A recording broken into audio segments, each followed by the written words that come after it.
m'appelle Sylvie Levkovitch et je suis professeure de théâtre au Lila depuis 3 ans. Je ne fais plus que du théâtre avec les enfants du CP au CM2.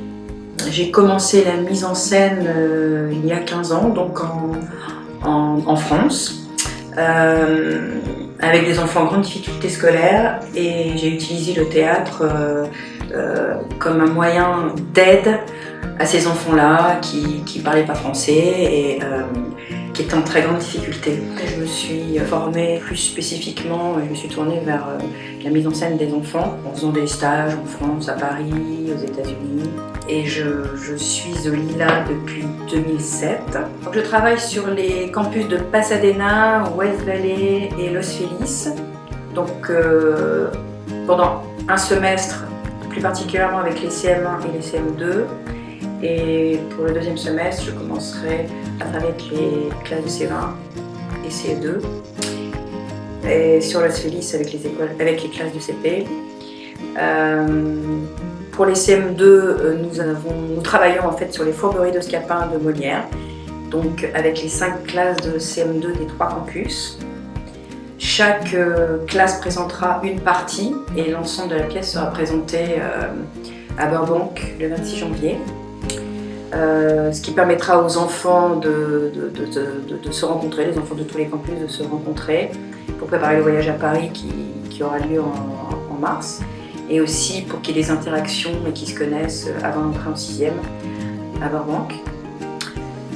Pour les CM1, ce sera Tom Sawyer de Mark Twain, les aventures de Tom Sawyer, donc c'est le même principe, 4 classes de CM1 et chaque classe jouera une partie des aventures de Tom Sawyer qui a été réécrite par les enseignants et retravaillée avec les enfants. Et ce sera présenté à Burbank devant les parents le 24 janvier 2017. Voilà, c'est vraiment un travail d'équipe entre l'enseignant, l'élève, les parents et moi-même. Les pièces sont étudiées et analysées en classe avec l'enseignant de la classe. Ils en font une étude poussée. Je m'occupe essentiellement de la mise en scène, j'insiste sur l'audibilité, l'articulation, la position sur scène, le débit de parole, l'apprentissage du texte qui se fait aussi en collaboration avec les enseignants et les parents. Les parents ont contribué sur pas mal de projets à la confection des costumes. Il y a une bonne énergie et sans eux, sans toute cette énergie et toutes ces personnes, le projet ne peut pas aboutir. L'année dernière, j'ai travaillé avec Sylvie avec des CM1, donc des plus grands. J'ai vu une amélioration dans tout ce qui est syntaxe. Ils arrivaient à parler en faisant de phrases de plus en plus construites, d'articuler beaucoup mieux, de parler plus fort. Et voilà, donc c'est que des choses très positives.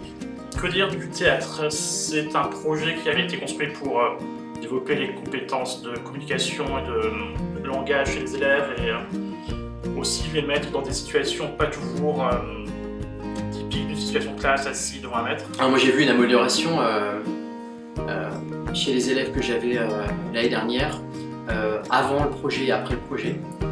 C'est vrai qu'au niveau de la diction, pour certains d'entre eux, ça leur a permis de s'améliorer, d'être beaucoup plus à l'aise à l'oral, d'articuler, de comprendre l'importance de l'articulation lorsqu'ils devaient s'exprimer devant un public, alors que quand on est en classe, le public est plutôt restreint. Il y a aussi des avantages du point de vue du groupe classe, en fait, parce que c'est un projet de classe et c'est vrai que c'est fédérateur pour eux. On s'aperçoit que plutôt que d'être dans une comparaison ou d'être dans un point de vue individuel où ils pensent en termes de je dois avoir des bonnes notes ou je dois apprendre pour moi, là c'est vraiment un projet de groupe et on voit certains élèves qui travaillent ensemble, qui se font répéter, qui s'aident les uns les autres, qui se donnent des conseils et ils travaillent vraiment comme une équipe, comme une troupe en fait. Et je pense que c'est très enrichissant pour eux du point de vue des compétences sociales. La pratique du théâtre est formatrice, elle est artistique et donc elle est éducative. Le théâtre est un langage, il établit des liens nécessaires entre les disciplines et ça donne de la cohérence aux apprentissages. Le théâtre, c'est un formidable outil pour soutenir les enfants à apprendre, à comprendre, à communiquer, à emmagasiner du vocabulaire, à mémoriser et rentre, à mon avis, beaucoup plus aisément dans la langue d'apprentissage. Et ça permet vraiment de dépasser l'expression spontanée.